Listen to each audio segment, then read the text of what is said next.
Uncle Andy's.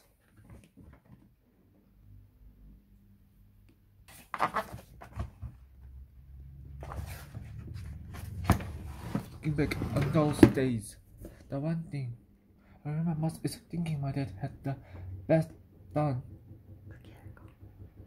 job in the world. Our yacht was always so much more fun than anyone else's in the neighborhood. My oldest brother was already over at college, but there were still 6 of us at home. Dad had lots of jobs, but for now he was mostly a junkman. Sometimes the neighbors commented that our yacht looked like a junkyard. The real junkyard was about a mile away on a dirt road. It was up a really steep hill.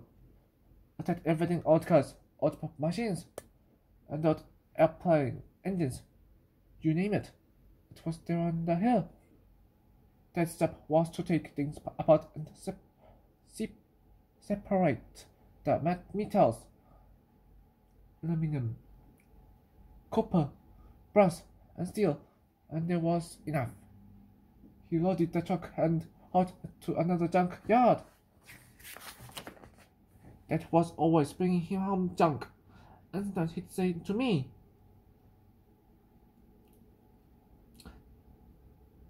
"Now, Jamie, this can really make good art."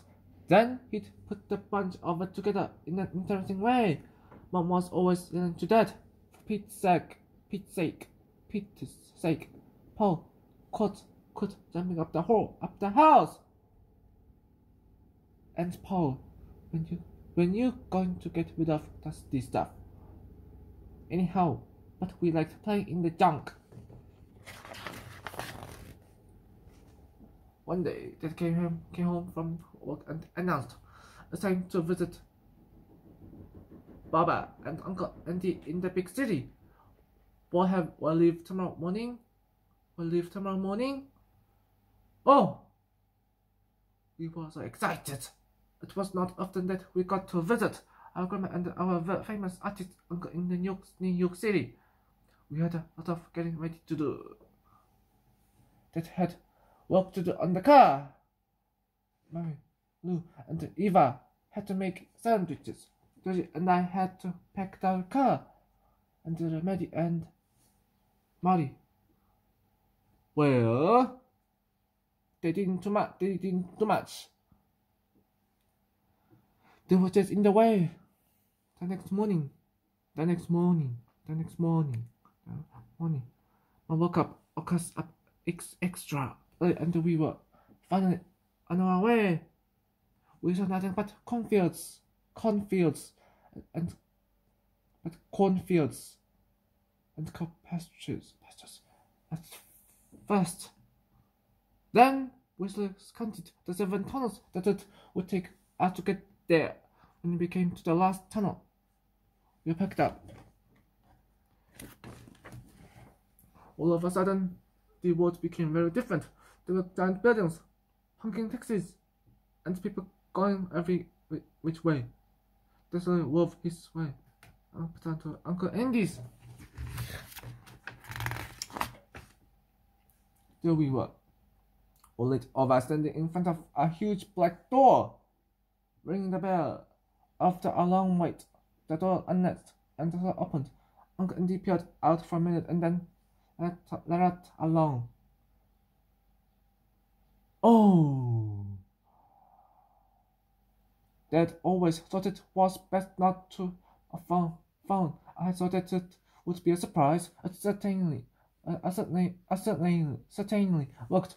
Uncle Andy was always very surprised. He showed us. In the end, we made our way to the kitchen, where our grandmother was.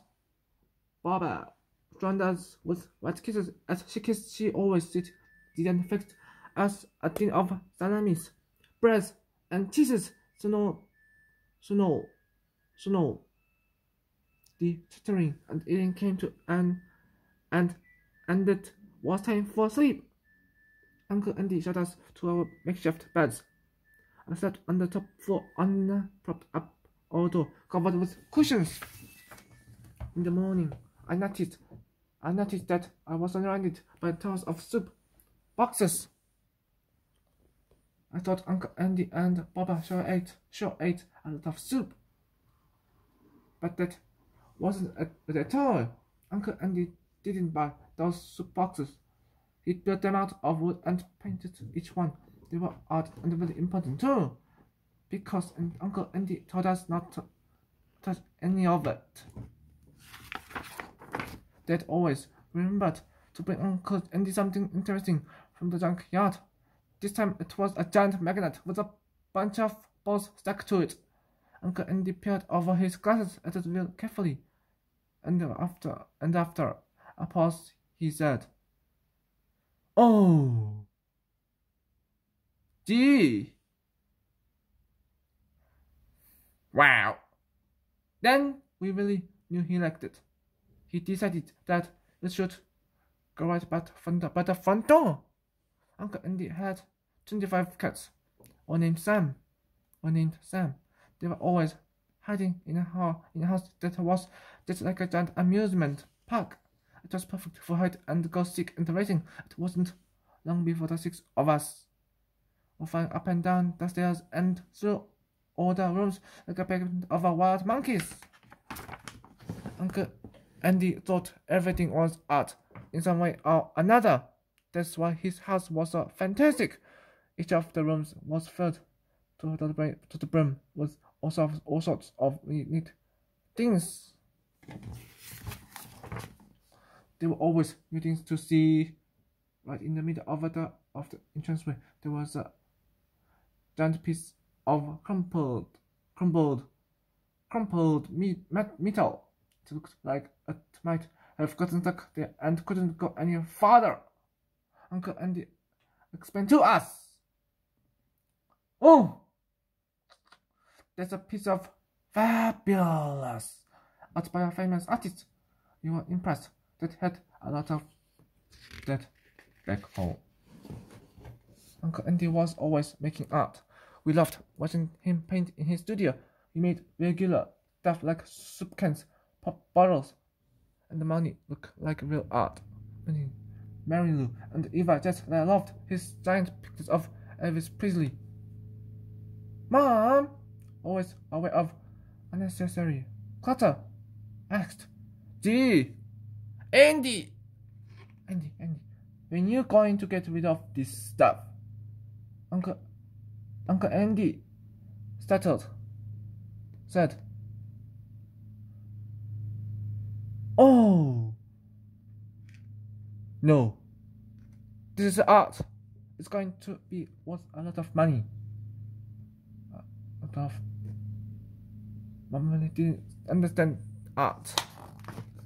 With all of the commission that we cost, Uncle Andy decided it might be better to put us all to work. It wasn't long before each of us had different jobs. He knew I liked to do art, so he let me help him with his giant paint by number sailboat painting. At night, Uncle Andy went out to parties to see other famous people. In the morning, we patiently sat by his door, waiting for it to open so he could tell us all about who had met. Once Maddie surprised Uncle Andy by going into his room a little earlier. He let out a shriek because he didn't have his wig on yet.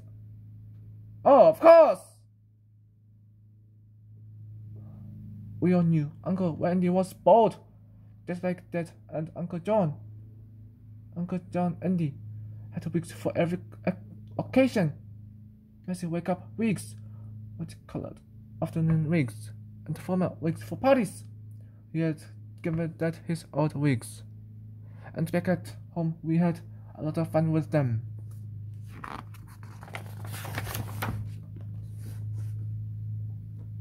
Each day was a chance to see something new. We especially loved hiding in the studio when Uncle Andy had important art people over to talk about his work. They would all huddled around the paintings, putting and peering. They really thought Uncle Andy was on to something. I knew his paintings were super neat, and it made me want to do my own art when I got home. Finally, Dad announced, "It's time to get out home." That night, we picked up all of our things. Again, Mary Lou and Eva made the sandwiches. Baba added a few salamis. Uncle Andy was on his way. At the door was one of his soup can paintings when I told him we'll had to leave in the morning. During the morning. Morning? He replied. Oh! Oh, really? I have to go out to sell this picture to a man waiting at the corner. You know, he's the taxi cab king. He really likes my work. Then I'm going to a party. Oh! So have a fabulous trip. Jamie, bye! We went to bed earlier, and before I knew it, Mom was wiggling my toes and saying, "Time to get up." Papa helped us without things, and we chewed out into the dark morning. At the foot of the steps, there were a bunch of boxes that Uncle Andy had left for all of us. A lot of neat stuff, including art supplies for me. Papa joined us with those white kisses as we got into the car. Soon we were leaving our way downtown to go to the first tunnel. We all fell asleep wondering about our next trip back to Uncle Andy's as we get older. We made many more trips back to that faraway city, and that continued bringing interesting junk from the junkyard for Uncle Andy. I really looked like doing art, and I learned that art is something that is all around us all of the time. In the corner of my bedroom, I made an art studio of my own, and also I'm very fretted and feel fast as usual over what a mess it all was. She didn't make me clean it up. She even woke me up early on Saturdays to drive me to art class.